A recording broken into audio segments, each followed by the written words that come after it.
30 अक्टूबर को तारापुर और कुशेश्वर स्थान पर उपचुनाव के बाद हर राजनीतिक दल टकटकी लगाए बैठा है।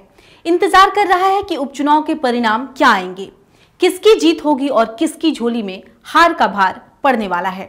सिर्फ राजनीतिक पार्टियां ही नहीं बल्कि तारापुर और कुशेश्वर स्थान की पूरी जनता और पूरा बिहार 2 नवंबर को आने वाले परिणामों की प्रतीक्षा कर रहा है। आपको बता दें कि बिहार उपचुनाव में शनिवार यानी कि 30 अक्टूबर को ही मतदाताओं का फैसला ईवीएम में कैद हो गया है। इन दोनों सीटों पर मतों की गिनती 2 नवंबर को होनी है। मतदान संपन्न होने के बाद भले ही सभी राजनीतिक पार्टियां जीत का दावा कर रही हैं, लेकिन विपक्ष के नेता तेजस्वी यादव के चुनाव परिणाम के बाद खेला होबे और राष्ट्रीय जनता दल के प्रमुख लालू प्रसाद यादव जिस तरह की सियासी खिचड़ी पका रहे हैं, उसे देखकर साफ होता जा रहा है कि मतदान के परिणाम आने के बाद सत्ता पक्ष में भगदड़ मचेगी। ऐसा इसलिए भी क्योंकि इन दिनों जिस तरह के बयान आ रहे हैं, ये भी बिहार की राजनीतिक में बदलाव की ओर इशारा करते हैं। नमस्कार, मेरा नाम बीना है और आप द इंडिया टॉप देखना शुरू कर चुके हैं। आज चर्चा इस बात की कि अगर 2 सीटों पर राजद जीतती है तो कैसे एनडीए के लिए मुश्किलें खड़ी हो सकती हैं।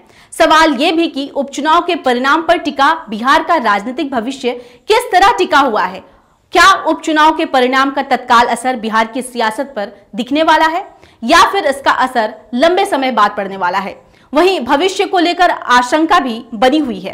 आपको बता दें कि राजद के नेताओं के बयानों पर गौर करें तो लालू प्रसाद और तेजस्वी यादव के बयान का साफ मतलब निकाला जा रहा है कि अगर दोनों सीटों पर राजद की जीत होती है तो सरकार मुश्किलों में आ सकती है। ऐसा कहा भी जा रहा है कि सत्ता और विपक्ष में बहुत ज्यादा सीटों का अंतर भी नहीं है।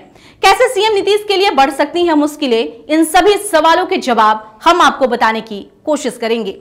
अगर बात करें पिछले साल हुए बिहार विधानसभा चुनाव की तो राजद की तो कांग्रेस और वामपंथी दल गठबंधन के साथ महागठबंधन मैदान में एक साथ उतरी थी, जबकि जदयू, भाजपा, विकासशील इंसान पार्टी और हिंदुस्तानी आवाम मोर्चा राजग में शामिल थी।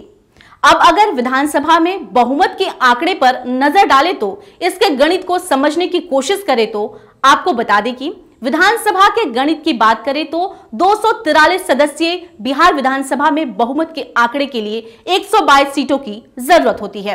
फिलहाल राजग के पास 126 विधायकों का समर्थन है, जबकि विपक्षी दलों के महागठबंधन में 110 विधायक हैं। वहीं राजग के पास हम और वीआईपी के 4 विधायक सहित एक निर्दलीय विधायक का समर्थन भी है। राजनीतिक विशेषज्ञों की माने तो उनका कहना है कि भले ही इस उपचुनाव में कांग्रेस राजद से अलग होकर चुनाव लड़ रही हो, लेकिन जब सरकार बनाने की बात आएगी तो वो राजद के साथ होगी।